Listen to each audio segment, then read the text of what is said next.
In this session, we're going to talk about how you can keep from backsliding into some of your less effective parenting habits. I'll also share a first response plan in case you do backslide a little bit, and we'll review some of the major concepts you've learned throughout this course to ensure you have as many of the tools as top of mind as possible. Let's start with a quick review of what we've talked about in session 6. Big idea number 1. Family meetings are a wonderful tool for providing powerful belonging and significance to everyone in the family. It's like whole family, mind, body, and soul time. Big idea number 2. Everyone in the house should attend family meetings, and they should be held weekly. Each person should have a job or a role to play. Big idea number 3. Basic family meetings include a regular meeting time, compliments and appreciation, the calendar review, allowance, a snack, and a family fun activity.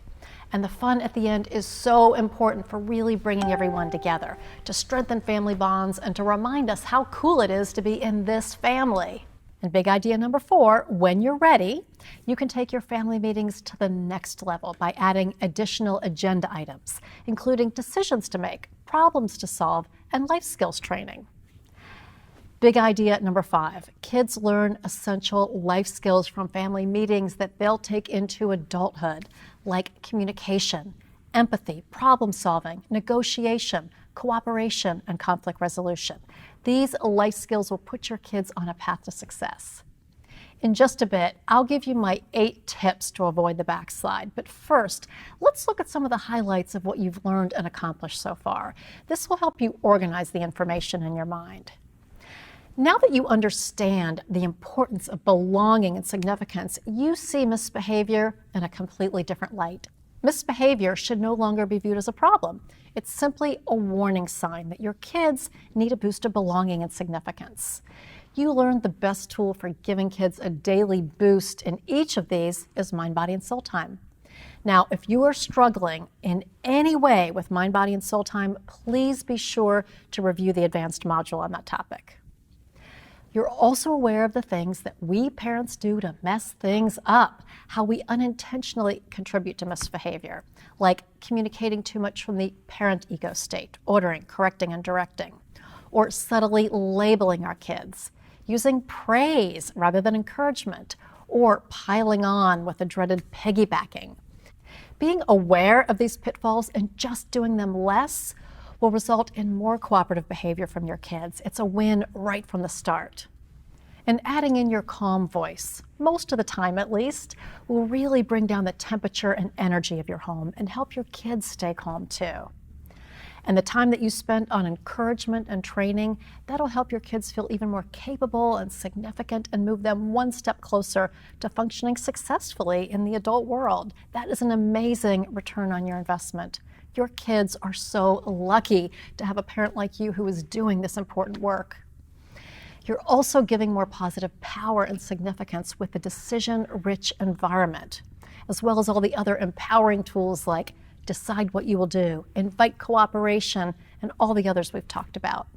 When kids have plenty of positive power, they're less likely to try to get power in negative ways. But power struggles will happen from time to time, and you have tools like when then, withdrawing from conflict, asked and answered. Those will help you put an end to the arguing and the eye-rolling, talking back, the negotiating, and all the rest.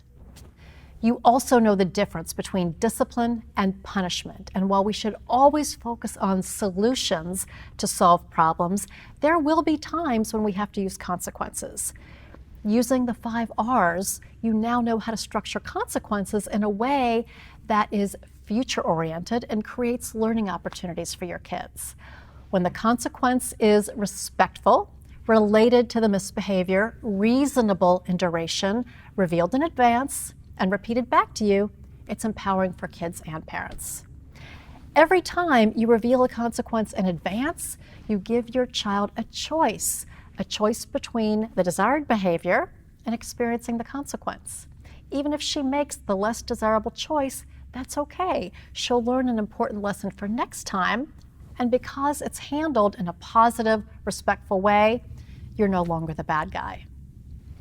You also know that behavior is goal-directed, and we can determine the child's mistaken goal by looking at how you are feeling and how the child responds to your actions.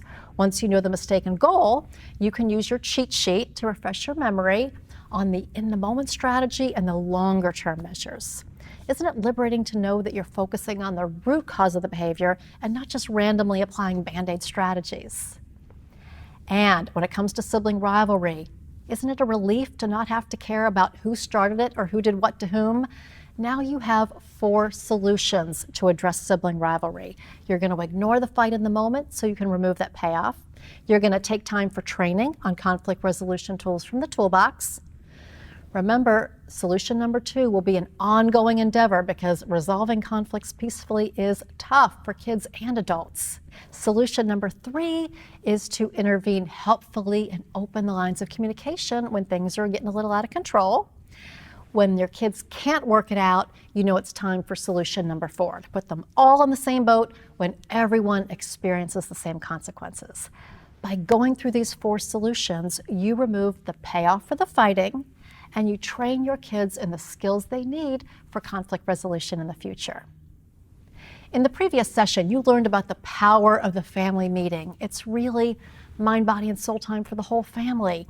They allow you to emotionally connect, to reduce some of the stress and chaos from your family's schedule, and provide life skills training on a weekly basis.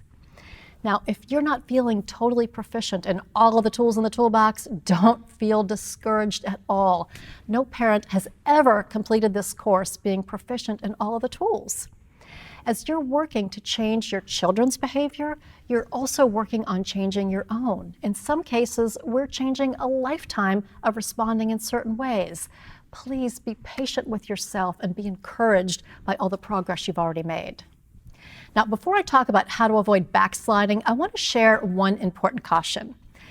In my experience with parents over the years, I find that once they complete the course, they tend to depend on a small handful of go-to tools. Mind, body, and soul time, which is a great one to focus on, and then probably when, then, and consequences. Now, these tools are very effective, but they aren't enough for the wide variety of misbehaviors and challenges your kids are going to face throughout childhood. And they certainly aren't enough to set your kids up for success in adolescence and adulthood like I'm sure you want to. You now have over 30 tools from the Positive Parenting Solutions Toolbox that you can use to foster their sense of belonging and significance.